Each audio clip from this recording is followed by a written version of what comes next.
पहले क्या होता था कि कई बार परेशानी कुछ भी आई, क्यों हुआ, इसने बोल कैसे दिया, माने जॉब में अगर मैं कहूँ इन्होंने कैसे कैसे क्यों बोल दिया, मैं तो ठीक कर रहा था, पूरा आधा दिन लग जाता है उस बात को ठीक करने में, मन को फिर से ब्रेक देने में। लेकिन अब अवस्था ऐसी है कि चलो थोड़ा सा कम टाइम लगे हमारे उस बात को ब्रेक देने में।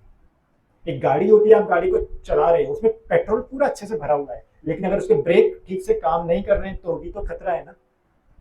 तो भी तो कहीं ना कहीं वो रुक सकती है, या जहाँ रोकना हो वहां भी नहीं रुकेगी, पेट्रोल पूरा डरा हुआ है। मुरली हम पूरी सुनते भी हैं, लेकिन उसका हम धारणा नहीं करते हैं, तो आधे घंटे में ब्रेक लगाने की जगह हम पूरा दिन भी कई बार लगा देते। उसने मुझे ऐसा क्यों बोला, दीदी ने मुझे ऐसा क्यों बोला, दीदी को ऐसा नहीं बोलना चाहिए था, ये भी तो एक पेपर आता है। दुनिया की तो हम सुन लेते हैं, ब्राह्मणों की नहीं सुन पाते, क्योंकि उस बहन ने ऐसा क्यों बोला, उस भाई ने ऐसा क्यों बोला, उनको ऐसा काम नहीं करना चाहिए, उनको ऐसा क्यों बोला, वो देखो वो ऐसे वो ऐसे। ब्राह्मणों में भी हमारे ऐसे बहुत चलता है, और हम दुनिया की बातें भूल जाते हैं, लेकिन ब्राह्मणों की नहीं भूल पाते। क्यों नहीं भूल पाते हैं, क्यों हमारा ब्रेक नहीं लग पाता है उस समय। आगे मुझे पता चल गया ये बहुत मुरली में आती थी, जब देखो उस समय कोई इनको सेवा दी गई, और सेवा में देखो कैसे ये नानुकुर कर रहे थे, कैसे कर रहे थे, ऐसे थोड़ी ना करते हैं, मुरली सुनने आती है और मेरे ये संकल्प चल रहे हैं। अगली बार मैं फिर से इनको कभी देखता हूँ,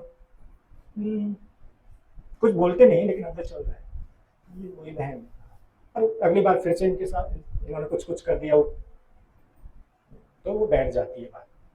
और फिर हम देखते हैं, हम बोलते नहीं है लेकिन मन में चलता है। और कभी इन्होंने मेरे साथ कुछ ऐसा कर दिया, सब कुछ होता है, पेपर सारे आते हैं, ऐसा नहीं है, ठीक है, सब कुछ ऐसे इस तरह की भी चीजें आती हैं जो बाबा ने कहा है ना, पतझड़ होती है ब्राह्मण की, आने वाले समय में होगी, कैसे होगी, ऐसी पतझड़ होगी। हम दूसरों के संस्कारों को देख करके अपने आप को ज्ञान से दूर, बाबा से दूर कर देंगे, फिर बाद में ये चलेगा सभी ऐसे ही है। वो देखो वो भाई जी आते थे, बड़ा सेवा करते थे इतना, देखो वो भाई जी उनका व्यवहार देखो कैसा है, उनको बोलना भी ऐसा नहीं आता है ढंग से, किसी बात से आप उनसे नाराज हो गए, फिर आप ज्ञान, फिर ऐसे ऐसे करके माया आती है। ये भी एक माया का रास्ता है, माया का रास्ता, और फिर आप अपने रास्ते, बाबा अपने रास्ते, आप भी गुल हो जाती है। ऐसे पतझड़ होगी आने वाले समय में, तो इससे मैं बचा के कैसे रखूँ, मैं ब्रेक नहीं लगा पा रही हूँ ना, मैं अपनी बुद्धि को ब्रेक नहीं लगा पा रही हूँ, तो ब्रेक ना लगाने की जो बीमारी है मेरी, संकल्प जो मेरे इतने चल जाते हैं दूसरे की बातों को देख देख के, उसकी वजह से क्या हो रहा है, सब जगह उसका परिणाम आएगा। परिस्थिति बस बदल बदल के आएगी, चाहे लौकिक परिवार में चाहे अलौकिक।